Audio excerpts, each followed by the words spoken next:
আসসালামু বন্ধুগণ, আসলে নতুন একটা নিউজ হাজির হয়েছি। সেটা হচ্ছে শরীয়তপুরে নাকি জীবন্ত নাকি রাসেল ভাইয়ের সাপ দেখা গেছে। তো সেটা দেখার জন্য নাকি হাজার হাজার মানুষ সেখানে জড়ো হচ্ছে। তো বন্ধুগণ, আমরা সেই ভিডিওর ফুটেজটাকে দেখে আসবো। আসলে যেখানে দেখা যাচ্ছে রাসেল ভাইয়ের সাপ কিন্তু একটা নেটের মধ্যে যাদের মধ্যে ধরা পড়ছে। তো বন্ধুগণ, সেখানে কিন্তু মানুষজন দেখতে গেছে। তো বন্ধুগণ, আমরা সেই ভিডিওটাকে দেখে আসি।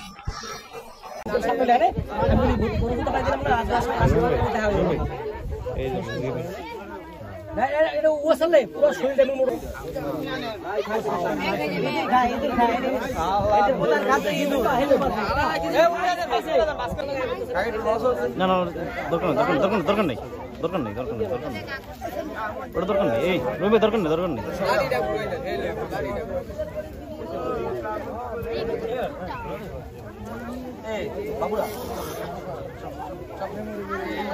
নিয়ে কেমনে গেল এটা সারা বিশ্ব 2 নাম্বার।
তো বন্ধুগণ, আমরা সেই ভিডিওটি দেখে এলাম, যেখানে দেখা যাচ্ছে শরীয়তপুরে নাকি একটা মাঠের মধ্যে কিন্তু এই সাপ দেখা যাচ্ছে এবং নেটের মধ্যে পেঁচে আছে। সেটা দেখার জন্য হাজার হাজার মানুষ কিন্তু জড়ো হয়েছে সেখানে দেখা যাচ্ছে। আর অনেকেই নাকি এই রাসেল ভাইয়ের সাপ কিন্তু এখনো দেখে নাই, কারণ না না দেখে কিন্তু মানুষ সতর্ক হবে কিভাবে, আগে তো দেখতে হবে, না দেখে বুঝতে পারবে কেমন কোন সাপে কামড় দিছে। আর যদি সাপে যদি কাউকে কামড় দেয় রাসেল ভাইয়ের সাপে, অবশ্যই ওজার কাছে না যায়, অবশ্যই হাসপাতালে যেতে হবে। বন্ধুগণ, তোমাদের কি মনে হয় অবশ্যই কোনো জানাবে। তো আজকে নিউজ শেষ হচ্ছি, দেখাবো না কোনো নিউজে।